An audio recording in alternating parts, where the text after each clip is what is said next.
कधीच नाही चुकणार तुमचे फेवरेट टीव्ही शोज झी5 सोबत, तेही एकदम फ्री। कुठे येऊ खऱ्या खोट्याचा खेळ करत बसता? आपल्या पुढे अजून अख्खा आयुष्य पडलंय, संसार आहे अख्खा।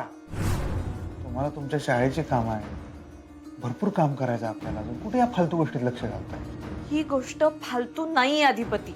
मला तर ही गोष्ट फालतूच वाटते। तुम्हाला फालतू वाटते कारण तुम्ही माझं बोलणं सिरियसली घेतच नाही आहात। तुम्ही उलट माझं बोलणं सिरियसली या, सोडा येऊ विषय। नाही, मी हा विषय असा अर्ध्यावर नाही सोडणार। अहो अधिपती, ह्या जर भुवनेश्वरी मॅडम असतील आणि ते आहेतच, तर आपल्याला किती मोठा धोका आहे। धोका काय मास्तरीन बाई? असं कसं म्हणता तुम्ही? आहे धोका, आपल्या सगळ्यांना धोका आहे। कसं समजून सांगू तुम्हाला मास्तरीन बाई? हे बघा, भविष्यातल्या गोष्टी तशा बी आपल्या हातात नसतातच। आपण काय जगाला कंट्रोल करू शकत नाही। आपण कशाला कंट्रोल करू शकतो? आपल्या मनाला कंट्रोल करू शकतोय, आपल्या संसाराला कंट्रोल करू शकतोय, आहे का नाही? आपण लग्न आपलं सांभाळू शकतोय, आपण आनंदात राहू शकतोय। कशाला डोसक्याला ताप करून घेताय? काय अवस्था करून घेतल्या बघा। मला बघवत नाही तुमची अवस्था मास्तरीन बाई। रोज उठून त्या 50 वेळा तुम्हाला टोचत्यात, औषध गोळ्या देत्यात, भडीमार चाललाय नुसता त्या औषधांचा। तुम्ही असं झोपून राहताय दिवसभर, हे चांगलं नाही हो। या सगळ्याचा अजून काहीतरी वाईट परिणाम व्हायला नको। मला तुम्हाला लवकरात लवकर इथनं बाहेर काढायचं। तुम्ही समजून घ्या की मला। तुम्ही शांत राहा, डोक्याला तुम्ही टेन्शन घेऊ नका, माझं एवढंच म्हणणं आहे। तुम्ही लक्षात घ्या, हे लग्न कार्य आता यांचं लवकरात लवकर पार पडलं ना, मी तुम्हाला घरला घेऊन जाणार बघा। मी त्या डॉक्टरशी मी बोलून घेणार आहे, तुमच्या औषधाचे डोस बी सगळे कमी करून टाका। तुम्ही घरी राहा, मस्त आराम करा, सगळ्या फॅमिली संग राहा, आनंदात आपण आपला संसार करूया। आपल्याला काय घेणं देणं आहे सांगा बरं? तुम्ही का त्रास करून घेताय?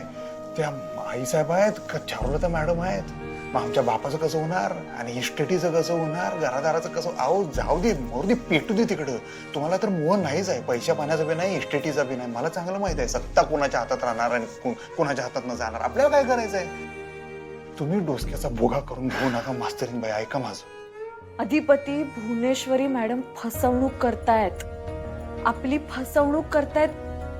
मी अजून कुठल्या भाषेत सांगू तुम्हाला? काय काय आता परत तेच? परत तुम्हाला माझा मुद्दाच कळत नाही अधिपती। उलट तुम्हाला माझा मुद्दा कळत नाही मास्तरीन बाई, तुम्ही समजून घेत नाही। तुम्हाला मी 1000 वेळा सांगितलंय की जाऊ दे, सोडा ते विषय। बरं जे काय असेल ते असेल, तुम्हाला काय फरक पडतोय? मी एक विचारू तुम्हाला अधिपती? हं, खरं सांगाल? विचारू की? तुम्हालाही असं वाटतंय ना त्या भुवनेश्वरी मॅडम?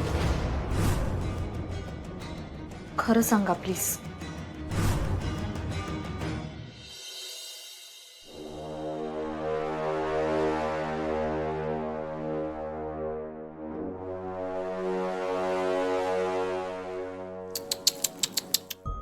काय काय असं पालीसारखं चुकचुकायला काय झालं? नाही काय नाही, म्हणजे आता तुम्हाला हे समजा मिळणार आहे ना व पर काय? माझं काही नाही हो, पर लगीन झाल्यावर तुमचं या घरात कसं होणार हो? म्हणजे म्हणजे लगीन झालं की तुमची सून येणार ना व घरात परत? मग अहो, येड लागलेल्या बाईला घरात आणलं तर ती घराचाच येडांचा इस्पितळ करेल ना व? चंचला, नाही नाही, म्हणजे राग मानू नका सा। अहो पर खरंच आहे नव्हते, म्हणजे बघा की आत्ता कुठं तुमच्यासोबत चांगलं घडतंय, ती आली का मिठाचा खडा पडलो। आमच्या अनुभवाचे बोल।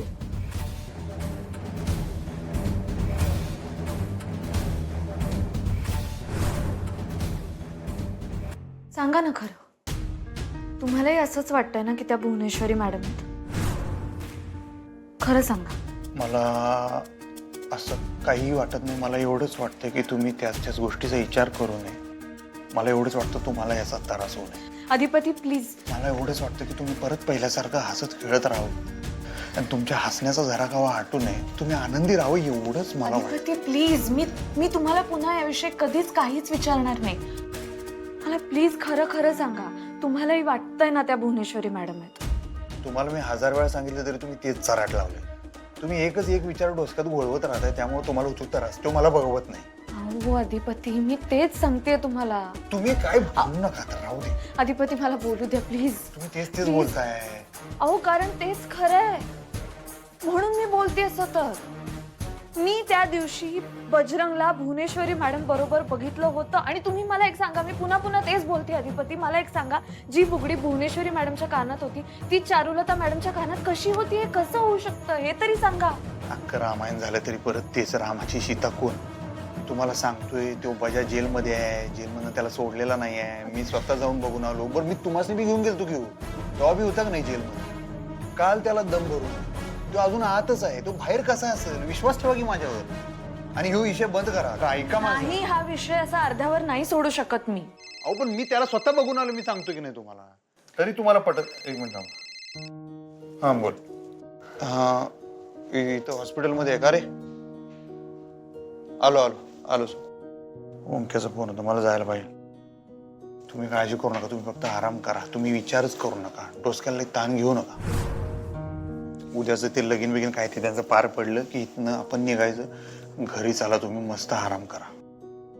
निघतो.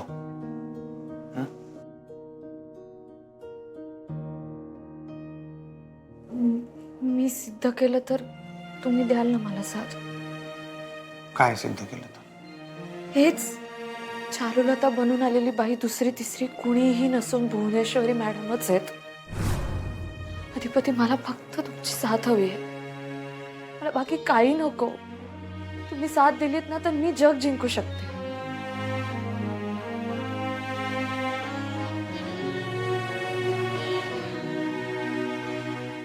प्लीज.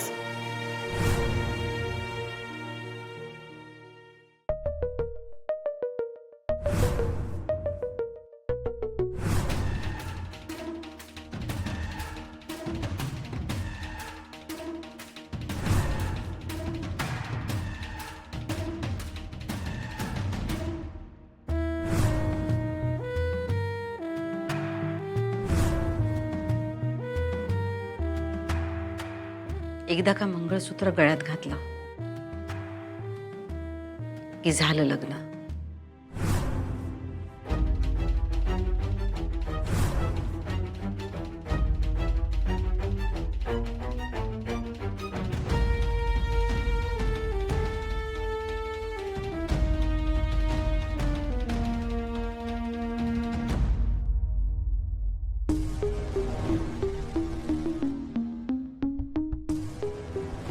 हे घर माझं होतं, माझंच राहील. हा संसार माझा होता, माझाच राहील. अधिपती माझा लेक आहे, तो माझाच राहील. आता बदलेल फक्त एकच गोष्ट. झी 5 ॲप डाउनलोड करा आणि पहा सर्व एपिसोड्स एकदम फ्री.